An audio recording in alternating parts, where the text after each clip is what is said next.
மக்களே, welcome back to my channel. இன்னைக்கு இந்த வீடியோ நம்ம என்ன பார்க்க போறோம்னா, நான் பிரெக்னன்சி ஜேர்னி பற்றி தான் உங்ககிட்ட ஷேர் பண்ண போகிறேன். ஸோ ஃபர்ஸ்ட் நான் ஒரு 5 o'clock இருக்கும் இயர்லி மார்னிங் நான் ஃபஸ்ட்டு ஒரு டெஸ்ட் பண்ணேன். ஒரு லைன் மட்டும் நல்லா டார்க்காக வந்தது. இதை பார்த்துட்டு நெகட்டிவ் அப்படின்னு சொல்லி நான் போய் படுத்துட்டேன். மார்னிங் எங்கள் ஹஸ்பண்ட் ஏஞ்சி என்கிட்ட காமிக்கும் போது தான் ஒரு லைன் மட்டும் லைட்டாக இருந்ததை நான் அப்போ தான் பார்த்தேன். இது வரைக்கும் நான் நிறைய டெஸ்ட் பண்ணிக்கிறேன். இந்த 1.5 yearsல எனக்கு இந்த மாதிரி லைட் லைன் வந்ததே கிடையாது. உடனே அவர் நெட்டில் போய் சர்ச் பண்ணி பார்த்துட்டு 11 o'clock போல் அகெயின் போய் இன்னொரு கிட்டு வாங்கிட்டு செக் பண்ணி பார்க்கும்போது பாசிட்டிவ் வந்தது. ஸோ ஃபெயின்ட் லைன் வந்தால் நம்ம பயப்பட வேண்டாம். ஒரு 90% பாசிட்டிவ் வரதுக்கான நிறைய சான்சஸ் இருக்குது. இது என்னுடைய அனுபவத்தில் நான் அவங்கக்கிட்ட சொல்கிறேன். ஸோ ஒன்ஸ் இதெல்லாம் முடிஞ்சிச்சு. அதுக்கப்புறம் நாங்கள் ஒரு 45 daysக்கு அப்புறம் டாக்டரை போய் பார்த்தோம். ஒரு ஸ்கேன்லாம் எடுத்தாங்க. ஸோ எடுத்து முடிச்சுட்டு அகெயின் ஒரு 3rd NT ஸ்கேன் அப்போ தான் வர சொன்னாங்க. ஸோ NT ஸ்கேனுக்கு முன்னாடியே எனக்கு ப்ரௌன் கலரில் வந்தது. ஸோ இது ஒன்றும் இல்லை அப்படின்னு சொல்லி நான் விட்டுட்டேன். அப்புறம் செகண்ட் டே பார்த்தா லைட் ப்ளீட் ஆச்சு. சரி, ஓகே, லைட்டாக தான் ஆகுது. ஸோ இம்ப்ளான்டேஷன் ஆகும்போது மேபி இப்படிலாம் ஆகும் அப்படின்னு சொல்லிட்டு அதையும் விட்டுட்டேன். அப்புறம் பேட் வைக்கிற அளவுக்கு எனக்கு ப்ளீட் ஆச்சு. ஸோ பயந்துட்டு உடனே இந்த டாக்டருக்கு கால் பண்ணி கேட்டேன். அவங்க உடனே கிளம்பி வாங்க அப்படின்னு சொல்லிட்டாங்க. அதுக்கப்புறம் நான் ஹாஸ்பிட்டலுக்கு போயிட்டு டாக்டர்கிட்ட சொன்னேன், இந்த மாதிரி எனக்கு ரொம்ப ப்ளீட் ஆகுது, பேட் வைக்கிற அளவுக்கு ஆகுது, ஒரு 2 days ஆகிட்டுருக்குன்னு சொல்லும்போது அப்புறம் அவங்க ஒரு இன்ஜெக்ஷன் மாதிரி சஸ்டெயின் இன்ஜெக்ஷனோ எதுவும் எனக்கு போட்டு அதுக்கப்புறம் ஒரு 3 daysக்கு அப்புறம் எனக்கு ஸ்டாப் ஆகிடுச்சு. ஸோ இது மாதிரி ப்ளீட் ஆச்சுன்னா நீங்கள் பயப்பட வேண்டாம். உடனே நீங்கள் டாக்டர்கிட்ட போனீங்க. என்ன மாதிரி 2 days வெயிட் பண்ணாமல் சீக்கிரமாக நீங்கள் டாக்டர்கிட்ட போயிட்டீங்கன்னா அவங்க அதுக்கேற்ற மாதிரி மெடிசன் கொடுத்து நம்மளை பார்த்துப்பாங்க. இது நினச்சும் நீங்கள் பயப்பட வேண்டாம். நான் அப்போ நெட்லலாம் போய் உட்காந்து சர்ச்லாம் பண்ணி எதுவுமே பார்க்கல யூடியூப்லலாம். ஏன்னா அதெல்லாம் பார்த்தா என்னென்னவோ சொல்லுவாங்கன்னு ஒரு பயம் இருந்தது. நான் உடனே டாக்டருக்கு மட்டும்தான் கால் பண்ணி கேட்டேன். நைட்டே நான் கிளம்பி போயிட்டு அவங்க ஏதோ ஒரு இன்ஜெக்ஷன் ஒன்று போட்டாங்க. அகெயின் அதுக்கப்புறம் 2 or 3 daysல சரியாயிடுச்சு. ஸ்கேன் எடுத்துகிட்டு வந்ததுக்கப்புறமா எனக்கு என்ன வாமிட் ஆக்சுவலாக நிற்கவே இல்லை. வாமிட் வந்துகிட்டே இருந்துச்சு. ஸோ நிறைய பேருக்கு வாமிட் வரும், சில பேருக்கு வாமிட் வராது. அப்புறம் அவங்க மெடிசன் எனக்கு டேப்லெட்லாம் எமிசெட்லாம் எனக்கு கொடுக்கவே இல்லை. ஏன்னா இதெல்லாம் நார்மல் தான், வாமிட் இருந்தால் நீங்கள் நார்மல் சாப்பிடுங்க, வாமிட் எடுங்க அப்படின்னு ஈஸியாக சொல்லிட்டாங்க. அதுக்கப்புறம் நான் 4 months கழிச்சு மறுபடியும் போய் நான் அழுகுறேன். என்னால் முடியாது டாக்டர், என்னால் சாப்பிடவே முடியலை, என்னால் ஒரு வேளை கூட சாப்பிட முடியல, எனக்கு ரொம்ப வாமிட் வர மாதிரி இருக்குது, எனக்கு ஏதாவது டேப்லெட் கொடுங்க அப்படின்னு சொன்னதுக்கப்புறம் தான் எனக்கு ஒரு டேப்லெட் கொடுத்தாங்க. அது போட்டும் பெருசாக கேட்கல. 5 monthsக்கு அப்புறம் தான் அந்த வாமிட்லாம் ஸ்டாப் ஆச்சு. அதுக்கப்புறம் தான் எனக்கு நார்மலாக நான் நல்லா சாப்பிட ஆரம்பித்தேன். அப்போ வெயிட் ஆக்சுவலாக ரெடியூஸ் ஆகும்போது கூட நீங்கள் பயப்பட வேண்டாம். நல்லா சாப்பிடுங்க, சாப்பிட்டுட்டு வாமிட் எடுத்துருங்க, பிரச்சனை இல்லை. ஸோ நீங்கள் சாப்பிடாமையே வாமிட் வர மாதிரி இருக்குன்னு நீங்கள் அப்படிலாம் இன்னும் யோசிக்க வேண்டாம். ஸோ நம்பர் 1 இனிமேல் ஃபெயின்ட்லின் வந்தால் நீங்கள் பயப்பட வேண்டாம். நம்பர் 2 ப்ளீட் ஆச்சுன்னா உடனே டாக்டர்கிட்ட போங்க. இதுவும் எனக்கு நடந்த ஒரு அனுபவம் தான். அப்புறம் நம்பர் 3 ரொம்ப வாமிட் சாப்பிடாமல் இருக்காதீங்க. நல்லா சாப்பிட்டுட்டு கூட வாமிட் எடுங்க. இது ஒன்றும் பிரச்சனையும் இல்லை. இது 3 இது சொல்லணும்னு நினச்சேன். அதுக்கப்புறம் என்ன நடந்துச்சுன்னா நிறைய ஒயிட் டிஸ்சார்ஜ் கூட எனக்கு ஆச்சு. ஸோ ஒயிட் டிஸ்சார்ஜ் ஆகும்போது நீங்கள் பயப்பட வேணாம், டாக்டர்கிட்ட போய் சொல்லுங்கள். மேபி நமக்கு யூரினரி இன்ஃபெக்ஷன் வந்தாலும் அவங்க அதுக்கேற்ற மாதிரி பார்த்துக்கிறாங்க.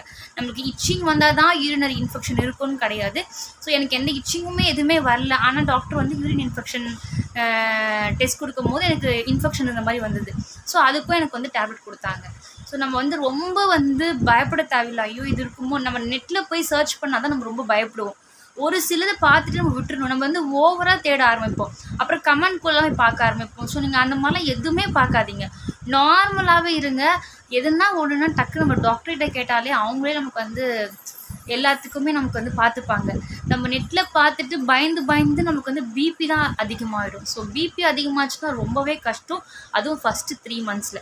ஸோ இந்த 3 monthsல நீங்கள் ரொம்ப எந்த ஸ்ட்ரெஸ்ஸுமே இல்லாமல் நீங்கள் நார்மலாகவே நல்லா சாப்பிட்டாலே போதும். வாமிட் வருதுன்னு நீங்கள் சாப்பிடாமலாம் இருக்காதீங்க, நல்லா சாப்பிடுங்க. அப்புறம் இன்னும் ஒன்று சொல்லணும்னு நினச்சேனே, கொடுக்குற டேப்லெட் எல்லாமே நல்லாவே போடுங்க. ஏன்னா அப்போ இப்போது நம்ம இந்த 3 monthsல எடுக்கிற இந்த 3 monthsல நம்ம சாப்பிட்ற இந்த ஹீமோக்ளோபின் அந்த லெவலெல்லாம் கரெக்டாக இருக்கணும். 6th month 7th monthலாம் நம்ம என்ன தான் சாப்பிட்டாலும் அப்புறம் நமக்கு ஹீமோக்ளோபின் இன்னும் கொஞ்சம் ரெடியூஸ் ஆகிட்டே தான் போகும். ஏன்னா பாப்பா உள்ளே வளர நமக்கு அந்த ஹீமோக்ளோபின் குறைஞ்சிட்டே வர ஆரம்பிக்கும். ஸோ நம்ம இந்த 3 monthsல உங்களுக்கு வாமிட் வந்தாலும் நல்லா சாப்பிட சொல்லுவாங்க. ஸோ சாப்பிட்டு வாமிட் எடுக்கலாம். ஸோ பிரச்சனை நிறைய டேட்ஸு இந்த மாதிரிலாம் நிறைய சாப்பிடுங்க. எனக்கு January 20 அப்போ தான் எனக்கு குழந்தை பிறந்துச்சு, பெண் குழந்தை. ஸோ நார்மல் டெலிவரியில் எனக்கு பிறந்துச்சு. ஸோ எனக்கு ரொம்ப சந்தோஷம் அதுவே. என்ன நான்லாம் ஒரு சின்ன வலி கூட தாங்க மாட்டேன். இப்போ நான் வந்து ஃபஸ்ட்டு 3 மந்த்ஸில் நடந்ததான் உங்ககிட்ட சொல்லியிருக்கேன். இப்போது ஃபஸ்ட்டு 3 மந்த்ஸ் என்டி ஸ்கேன் எடுக்கும் போது எல்லாமே வந்து எனக்கு வந்து நடக்க சொல்கிறாங்க பார்த்தீங்களா, நடக்க சொல்கிறதுலாம் நீங்கள் நினச்சி பயப்பட வேண்டாம். தண்ணி குடிக்க சொல்லுவாங்க, அப்படியும் நீங்கள் பயப்பட வேண்டாம். ஏன்னா வந்து எல்லாமே கரெக்டாக பொசிஷன் பாப்பாவோடது வந்து 3 மந்த்ஸில் வந்து அந்த முதுகு தண்டு எல்லாமே தெரிய ஆரம்பிக்கும். அதெல்லாம் கரெக்டாக இருக்கா அப்படின்னு பார்க்கறதுக்காக தான் நம்மளை வந்து நடங்க, தண்ணி குடிங்க அப்படின்னு சொல்கிறாங்க. ஸோ இதெல்லாம் நம்ம வந்து கரெக்டாக பார்த்துக்கணும். இன்னொன்று வந்து 5th மந்த்தில் அனாமலஸ் ஸ்கேன் எடுப்பாங்க. எப்போன்னா வந்து 20 to 22 டேஸில் 22 வீக்ஸில் எடுக்குவாங்க. என்டி ஸ்கேன் வந்து 12 to 14 வீக்ஸ்க்குள்ளே நம்ம கண்டிப்பாக எடுத்துடணும் என்டி ஸ்கேனு. எனக்கு வந்து என்னாச்சுன்னா அனாமலஸ் ஸ்கேன் அப்போது நான் வந்து டாக்டர் மாற்றிட்டேன். ஏன்னா நெட்வொர்க் ஹாஸ்பிட்டல் இல்லைன்னு சொல்லி நான் டாக்டரை சேஞ்ச் பண்ணிட்டேன்.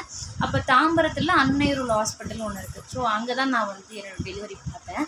அப்போது அங்கே நான் போய் கண்டினியூ பண்ணும்போது அகெயின் அங்கே ஒரு அனாமலஸ் ஸ்கேன் எடுக்க சொல்லிட்டாங்க. அங்கே எடுக்கும்போது என்ன ஆச்சுன்னா, நான் ஆல்ரெடி ஒரு ஹாஸ்பிட்டலில் ஒரு வாட்டி அனாமலஸ் ஸ்கேன் எடுத்தேன். அங்கே எல்லாமே கரெக்டாக இருக்குது அப்படின்னு சொல்லிட்டாங்க. திருப்பியும் வந்து நான் இங்கே எடுக்கிறேன். இங்கே பார்த்தா பாப்பாவோட பின்னாடி முதுகு அந்த ஸ்பைனலோட தண்டு தெரியலன்னு சொல்லிட்டாங்க. ரொம்ப நேரம் என்னை போட்டு தேய்ச்சி எடுத்துட்டாங்க. செம்ம பெயின் எனக்கு. திருப்பி நாளைக்கு வாங்க அப்படின்னு சொன்னாங்க. எல்லாம் வெயிட் பண்ணுங்க அப்படின்னு சொன்னாங்க. அதுக்கப்புறம் எனக்கு மறுபடியும் எழுதி கொடுத்துட்டாங்க.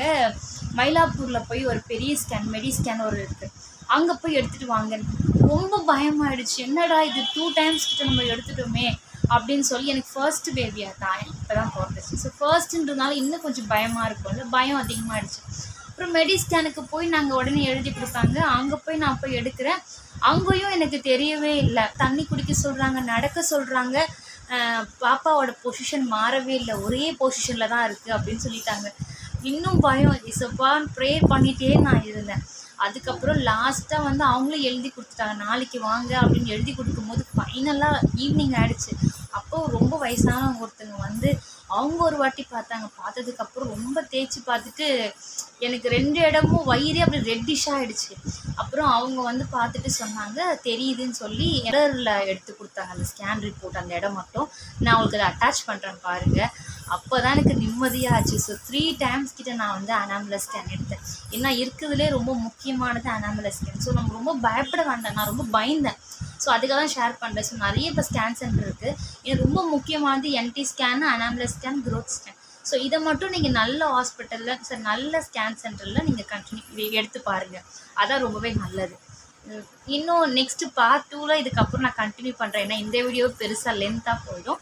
ஸோ இதுக்கப்புறம் என்னென்ன நடந்துச்சு, எப்படி நார்மல் டெலிவரி நடந்துச்சுன்றதை நான் அடுத்த வீடியோவில் உங்ககிட்ட ஷேர் பண்ணுறேன். பாய் பாய். இந்த வீடியோ பிடிச்சிருந்தா மறக்காமல் லைக் பண்ணுங்கள், என் சேனலை சப்ஸ்கிரைப் பண்ணுங்கள்.